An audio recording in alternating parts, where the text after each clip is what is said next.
지역 소멸 위험이라는 지표가 있습니다. 인구가 줄어서 사실상 그 지역 자체가 사라질 위험이 있는지를 보여주는 지표입니다. 실제로 수도권과 일부 지역을 뺀 지방의 여러 곳이 거주 인구가 갈수록 줄고 있습니다. 정부가 3년 전 도시재생 뉴딜 사업을 시작한 이유 가운데 하나기도 한데 저희 데이터 저널리즘 팀 마부작팀이 이 사업을 점검해 봤더니 문제점이 적지 않았습니다. 배정훈 기자, 안혜민 기자가 함께 전해드립니다. 울산 남구의 한 주택가. 2018년 도시재생 뉴딜 사업지로 선정돼 내년까지 사업을 마칠 계획이었습니다. 하지만 청년주택이 들어선다던 옛 울주군 청사 부지는 방치돼 있고 그린로드라는 이름의 친환경 보행공간 조성은 시작도 하지 않았습니다. 새롭게 꾸민다던 주택가 벽면은 페인트 칠도 안 돼 있습니다. 아무 소식 없네요. 간접하대요. 나 금방 해주는 줄 알았어. 지난 2년간 이 사업에 배정된 예산은 31억 6,500만 원. 실제 사용한 건 단 700만 원. 전체의 0.2% 수준입니다. 도시민 자체부터 1년 딜레이되고 그로 인해서 다른 그런 의사결정도 똑같이 그 1년 뒤부터 시작돼서 이제 24년인데 저희 사업이 연계돼 있는데 저희 사업은 빨리 끝낼 수가 없잖아요.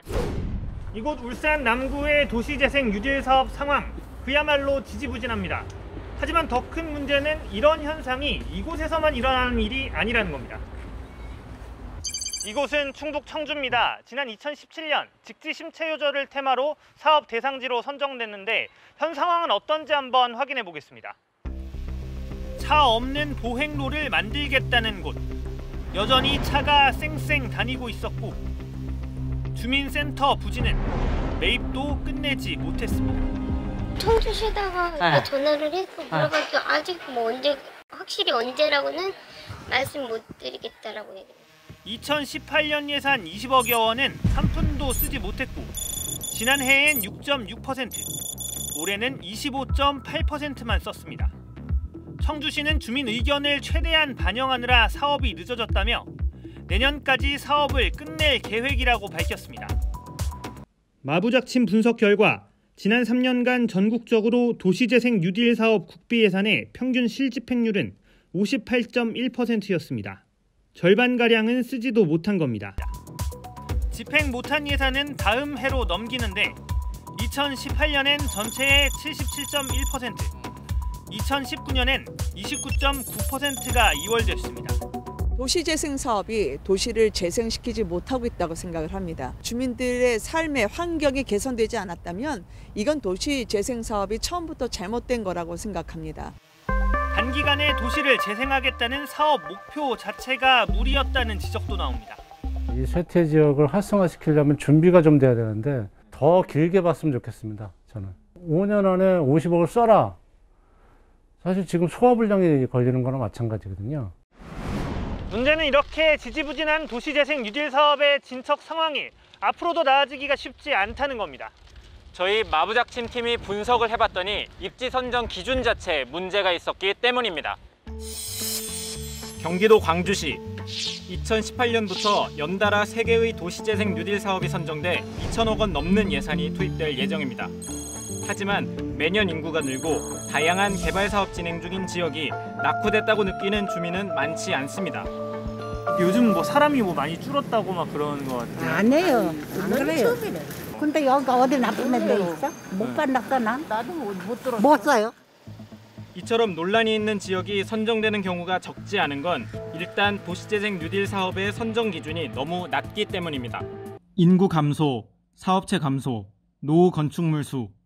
이 3가지 조건 중 2가지 이상을 만족하면 되는데 저희 마부작침에서 따져봤더니 전국 3,512곳의 읍면동 중 70% 가까이 이 기준을 충족합니다. 사업이 꼭 필요한 낙후 지역을 찾기에는 기준 자체가 느슨한 겁니다. 문제점은 이뿐만이 아닙니다. 마부작침이 2017년부터 올해까지 도시재생 뉴딜 사업에 선정된 지역의 사업계획서와 최종 점수 등을 입수해 분석해봤습니다. 해당 지역이 얼마나 낙후된 곳인가, 이른바 쇠퇴도가 클수록 개발이 시급한 곳인데 세종과 울산, 경기도의 경우 쇠퇴도가 높지 않은데도 사업지로 선정된 곳이 많았습니다. 전국 세태도 평균이 77점인데 세종시의 경우 선정된 곳 모두가, 울산, 경기도의 경우 절반 이상이 전국 평균보다 낙후된 정도가 심하지 않았는데도 사업지로 선정됐습니다. 심사 과정도 허술했습니다.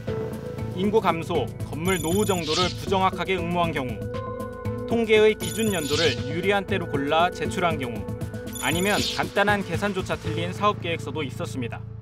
시간과 그리고 숫자를 정해놓고 가다 보니까 이런 문제가 이제 생길 수밖에 없는 상황인 거죠. 검증이 좀 덜 된 것도 포함이 될 수밖에 없는 상황이다. 국토부는 선정 기준이 허술하다는 지적에 대해 최소한의 쇠퇴도 조건을 충족했다고 반드시 선정돼야 하는 것은 아니라고 해명하며 선정된 지역이 적정 기준을 유지하도록 가이드라인 개정을 추진하고 있다고 밝혔습니다. 또 사업의 실집행률이 저조한 것에 대해선 초기 실적이 일부 부진해 사업 선정 절차를 개선했다고 밝혔습니다. SBS 안혜민입니다.